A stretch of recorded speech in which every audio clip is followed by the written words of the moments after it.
Hey everybody, it's Steve from Stoneforge. Just wanted to reach out with tomorrow being Memorial Day and give a quick suggestion in a way that we may be modifying or scaling tomorrow's workout, which is Murph. If you aren't familiar with the Murph workout, it was created several years ago and it is a gym-wide experience that people all over the world come together and do the same workout on the same day and really give a moment to pause and a moment to reflect on some of the heroes that have gone before us, military, and I also like to include those first responders, military, police, firefighters, and the nurses and doctors this year that have put their lives on the line and really supported us. So what I want to do is give some options because the workout starts with a 1 mile run. Once you get back from that 1 mile run, we're immediately going to go into breaking up a segment of exercises. The prescribed movements are 100 pull-ups, 200 push-ups, 300 air squats. Now that can be partitioned in any way that you choose, and most people typically break that up into 5 pull-ups, 10 push-ups, and 15 air squats. You can choose to go straight through and do all 100, 200, 300, or you can break it up however you want. So maybe instead of doing that 20 rounds, maybe you're just going to do 10 rounds of 10, 20, and 30.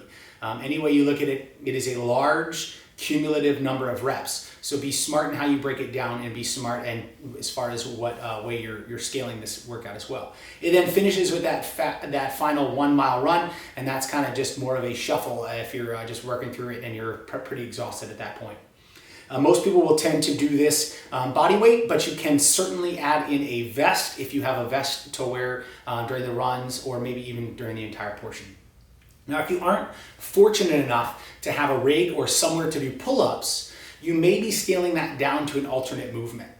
So for us, what I would say the first thing we're going to do is actually go over how to scale that down into a row position, whether that's ring rows or with just a strap. Maybe you have TRX straps or something in that nature. But I want to go over how you can make your own strap and how you can set that up at home and still do this workout and complete it in a fun and exciting fashion close to the prescribed movement as possible. So what I would say is if you have any number of household objects, there's one online with using a bed sheet. I like to use either a rope or a tie down strap, so a quick tie strap that you can get at any hardware store. It has the clasp on one end and it has the hook on the other. This actually I think is the preferred strap in my opinion to use to make that sort of pull-up alternate, that row alternate exercise. So the first thing we would do, and I'm just going to go over how to do this, is we want to find the center of that strap. So here I'm just going to fold it in half, find the center, and I'm going to pull it all the way to the very end, and I'm going to tie a knot close to the end of that strap. So I'm just going to fold it over once and tuck it through. So if you're doing this with a rope, notice I'm going to create that lock there, that knot in that item. If you're doing it with the rope the same way, find whatever that rope is, wherever your halfway point is. My rope is exceptionally long, so I'm not going to do that. You can always cut it to length in whatever way you want. But let's say this was the halfway point of my rope. Fold it over and tie that in a knot. So now I have my knot tied in either my rope or my strap, and I'm ready for step number 2. So step number 2, I like to create handles on mine, so that way it's a little bit easier to grasp.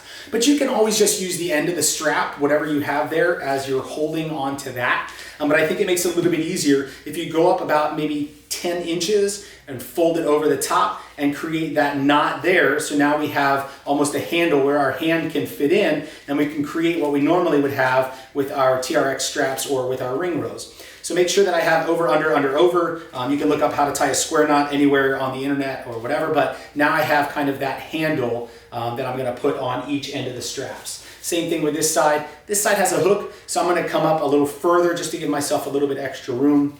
Lace it through, wrap it around, and pull it taut.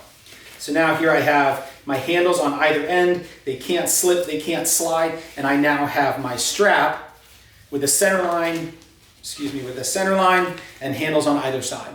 Same thing with my rope. If I wanted to do it, I would just find up maybe 8 or 10 inches, however long I want my handle to be, loop it around, tuck it through, and create that interlocking bite once again, and pull that nice and taut, okay?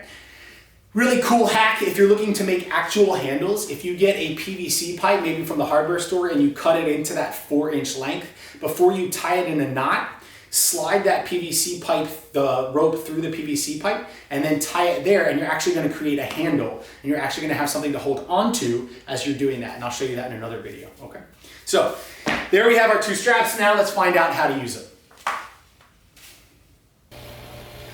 So if you're like me and you love to work out outside, one option you might have is a deck or some sort of surface on your house that has an exposed beam. So what I'm going to offer you is a way to kind of take that strap, find that vertical beam, wrap it through, make sure that the middle section actually lies within that beam. You can see the center line of that fold is right there. And now I can lean back and complete my rows here against the deck.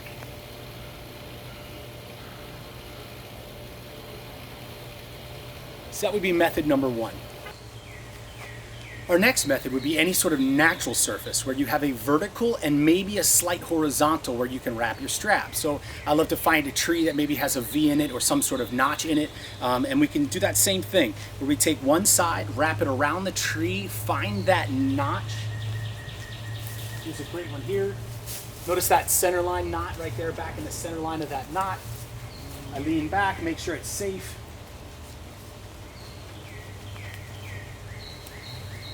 And I can complete my rows to standard here against the tree.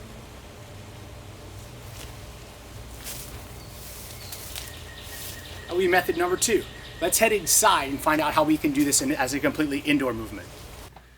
And our last method inside would actually be to find an outswing door. So a door that swings away from you. So that way when I shut the door frame is going to be in the way of that door coming through. What I don't want is a door that opens inward towards me, because then I'm pulling not against the door frame, I'm just pulling against the weight of that thin door. So here you can see that door swings towards me. I'm going to take that knot that I created, and I'm actually going to slide it over the door jamb, in between the door and where the door jamb would hit. I pull it tight so that strap is inside the door, on the opposite side of the door.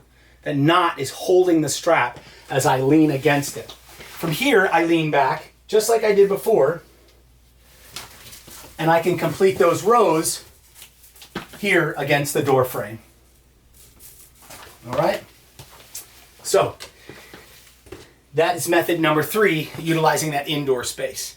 I went over some things outside that you might be able to find inside if you have some cross beams or some braces in a basement or in an attic space or somewhere that you might have more room, or a vertical bar if you have some sort of pipe or a large fitting inside of the house. But again, make sure that it can support your body weight, because you're going to be pulling, even if you're not hanging, you're going to be pulling against it. So that's just some advice there. Outdoor, if you're using a tree or something and it goes down, not a big door. We definitely just don't want to damage our house or any household items.